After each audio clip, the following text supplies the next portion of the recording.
There's some proper differentials that I'm looking to buy ahead of Game Week 11. Welcome back to another video. These are my transfer targets for Game Week 11. Hope you guys are well. You've enjoyed the Champions League this week. We're going to start with a player that did so well in the Champions League in Liverpool's 1-0 win versus Real Madrid, and he played the number 10 role. And this is key here. Dominik Szobozlai, first and foremost, before we discuss this performance, has played 90 minutes of every single Premier League game so far this season. He's been Liverpool's standout player. He's a must-have for slot.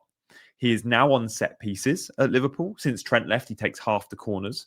Last night, Wirtz took half, Szobozlai took half, but all the set pieces, Szobozlai, direct and indirect free kicks. We've seen him play right back. We've seen him play holding midfield and number 8 box to box, but his best position, it's where he plays for Hungary. It's where he would always want to play for Liverpool, but he's never quite been able to make that role his own. He is naturally, I think, an 8-10 hybrid. And this is where he played last night. Here's Gravenberch holding behind him. Here's McAllister, who has a bit more defensive responsibility. And effectively, last night we saw Szobozlai with the most XG chain for Liverpool playing the free role in the number 10. And that's because Florian Wirtz played out on the left-hand side. There was no Cody Gakpo in the starting 11 last night. Gakpo was benched.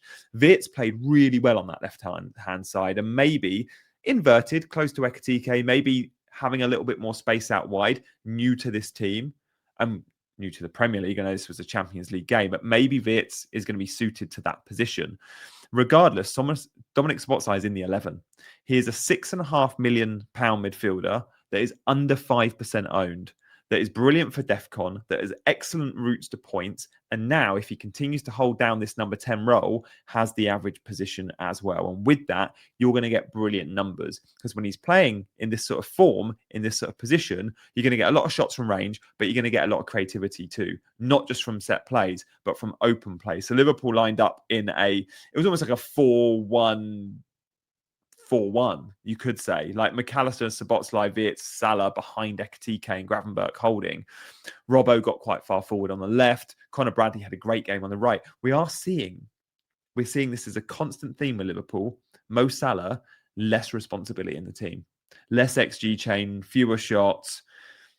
He's still their best player, sure, but the responsibility in the goal share, I think, is going to dip. So Szobozlai's numbers, this is why I'm interested in FPL. By the way, I think he's had returns in like 4 returns in 4 now in all comps. He had an assist last night. He created 3 chances. One of them was a big chance. He had 4 shots on target, some great saves from Courtois. He had loads of touches, both in the final third. He had 6 recoveries and an interception. He is brilliant for DEFCON. So far this year in the Premier League, his DEFCON points, let me just give you a few of them. He's got it with a 22, a 12, a 16, and a 14. And he's also had 2 10s, and he's had a 9. He's got close a few times. So he's had it 4 or 5 times. I really like Szobozlai for these fixtures. When we look at the fixtures moving forward, we look at it and go, how do we not have a Liverpool player? They are top of the ticker. Man City's not the best entry point, sure. But Man City, don't forget, Wednesday night Dortmund, Tuesday night Liverpool at home, their extra recovery day there, and the home versus the away. I fancy Liverpool to probably go to Man City and create a little bit. But then after that, Forest, West Ham, Sunderland, Leeds, Brighton, Tottenham, Wolves, Leeds, Fulham. It's an unbelievable run. And we're looking at it going, I can't get Mo Salah back in my team. Is there a next best thing? Is it Gakpo? Maybe not. Is it Wirtz? Don't think so. Szobozlai is that guy, isn't he? Feels like a really good pick at 6.5 million. I'm so tempted. Let me know in the comments if you are. Guys, do hit that like button if you've enjoyed the video. And please do consider subscribing to the channel if you're new around here. I'd love you to hit that subscribe button. The numbers are unreal. The average position is unreal. I think with my team, there's a very good chance I convert, say, a Reinders into a Szobozlai. The big question for me comes down to, am I looking to create a 7th or 8th attacker with that slot? Ideally, I have an 8th attacker in Reinders who I can bench. If you're bringing in Szobozlai, you're going to want to start him, although you could, of course, bench him.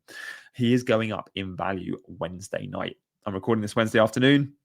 Wednesday night, we're going to see a price rise from 6.5 to 6.6.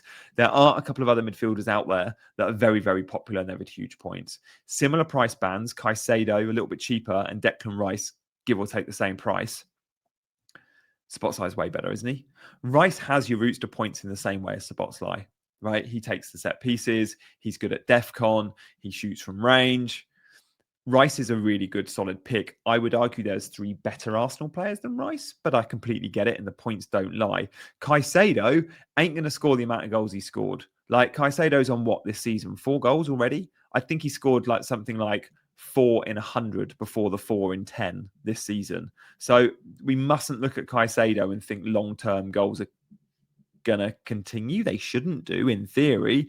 Maybe I've got that wrong. Maybe they do. Sorry, he's had 3 goals, 1 assist.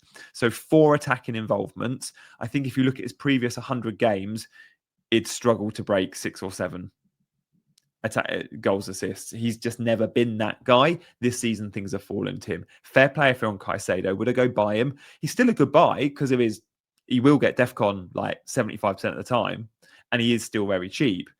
Just don't expect the output in terms of attacking returns. He is now 6 million, of course, Caicedo. He's had that price rise up from 5.5. Look, Szobozlai over them both, in my opinion. Of course, in that price band, you've got Enzo, been really popular of late. Although you could argue with Liam Delap back, maybe Enzo gets moved a bit deeper and Joao Pedro plays the 10.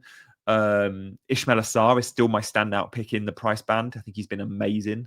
I've got him in my team though. Szobozlai I don't, and that's why I'm looking to go there. Let's talk about some other positions though, shall we? Semenyo, by the way. I don't think we need to be like thinking about selling Semenyo and using him as a cash cow yet.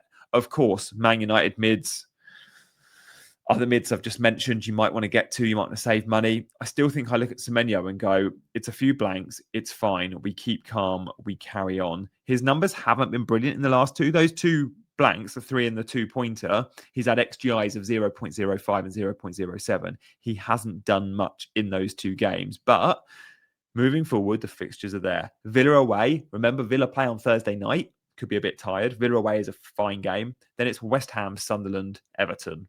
It's a good run. I think we keep the patience with Semenyo and with Bournemouth attackers who, remember, benefit massively from no European football. We cannot forget that. It's huge. Huge this season. Let's talk about Joao Pedro. This is someone I'm really genuinely close to buying. Everyone that owns Gyokeres is selling Gyokeres, right? Of course you are. Gyokeres is now confirmed as out. You're just not going to carry him through the international break. You need to sell, and you probably need to get to another Arsenal asset. So we'll talk about other Arsenal assets you can get to if you're selling, and what's the preferred triple up on Arsenal. I'll get to that later. But first, let me just talk to you more about Joao Pedro. And all of my transfer options this week did involve selling Gyokeres, as I spoke about on Monday's video, and I'll go back to this on my team selection on Friday morning. But look, Joao Pedro against Spurs, many sold him, myself included. I sold him at 7.5 million. I'll be buying him back at 7.4, but I've lost 2 transfers and I've lost 9 points, which Mateta got me. And I still think Mateta's better than Joao Pedro. I really do. I think Joao Pedro, though, knowing he's now had his goal versus Spurs, if he's fit, depending on his minutes in the week, I could really go back there because it's Wolves then Burnley. I just can't ignore those Chelsea fixtures. Like Wolves at home, who still don't have a manager at the time of recording, and if they do get a manager by the weekend, probably will. He's going to have 1 training session. Burnley away, fine. Game week 13, it's Arsenal, but I might be free hitting in 13 anyway. And then it's Leeds away. Like I'd get Wolves, Burnley, Leeds. It's good fixtures. I know Burnley and Leeds away from home for Chelsea, not the easiest, but not the most difficult either. And then after Leeds, you know, the run continues really. Like Bournemouth is fine, Everton is fine, Newcastle's fine, Villa's fine. They're not easy fixtures, but they're not Reds. They're not going to Man City, Liverpool, Arsenal. You know, I think Joao Pedro could be given at least those 2 games. I'll bring him in, give him Wolves and Burnley, and then reassess. We do have the luxury of transfers. Have to remember that. We're all going to get 5 free transfers in Game Week 16, and we'll only get that if we've used our transfers. So I'm here with 3 free transfers thinking, Gianni, just start being more aggressive, start using them. His numbers versus Spurs, for those listening on podcast, and if you don't already listen on podcast or have me downloaded on Spotify or iTunes, you can do that. Just search my name and all of my YouTube episodes go on to pod. 5 shots versus Spurs, all of which on target. He won 5 of his aerial duels. He created a couple of chances. He won fouls. He scored. He had a really, really good game. He should have had more than 1 goal. Maybe he's back. By the way, Brazil in the international break, they stay in Europe. They've got 2 games, or can't remember where the second one is. The first one is at the Emirates in London. He ain't going far. Again, we don't have that worry.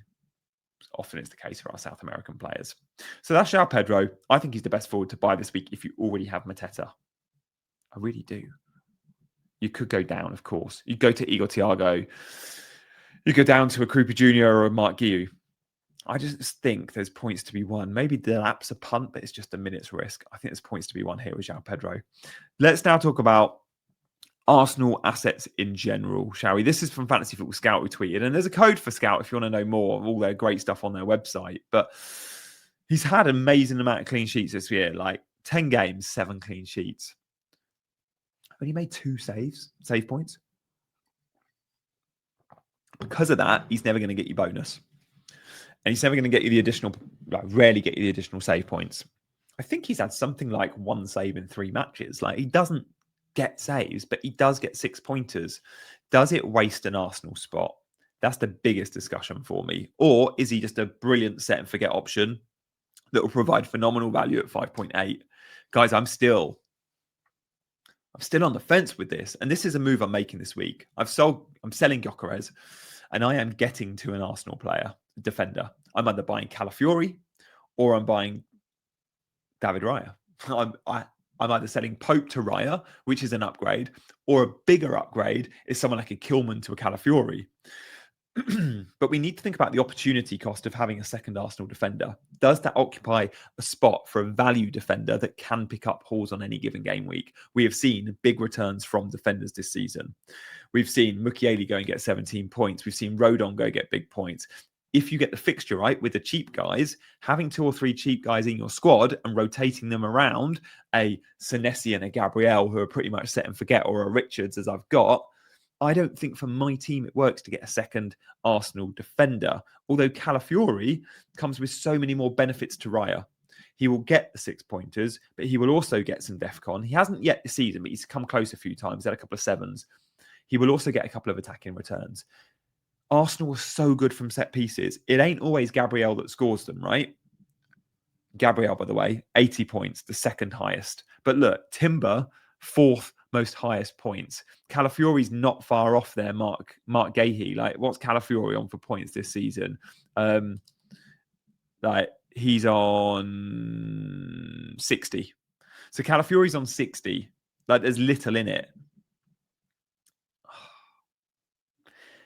The likes of Calafiori and Timber, when Gabriel wins those aerial duels from set pieces, yes, sometimes they'll go straight in.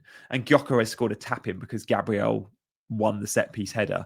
But that tap-in might not always be Gyokeres. At times it will be Timber. At times it will be Calafiori. They're going to get more goals than you would expect a fullback to get because they're always in the opposition box. And Arsenal are so good at set pieces.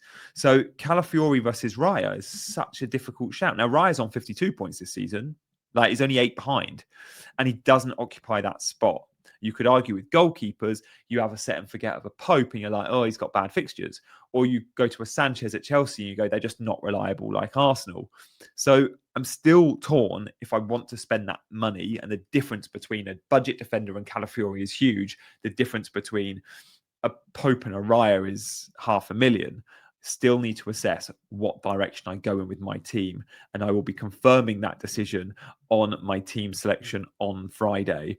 But I do think Joao Pedro could come in. I do think Szobozlai could come in. And I do think Raya probably makes sense. But I can't look past that upside of an Arsenal defender getting attacking returns that's not named Gabriel. Gabriel will get them and I've got him in my team. But what about all the others? Because they will get routes to points as well. And look, when we look at the fixtures, just as a recap, this is filtered by difficulty in Fantasy Football Scout on attacking returns, attacking fixtures to AFCON when we get the 5 free transfers.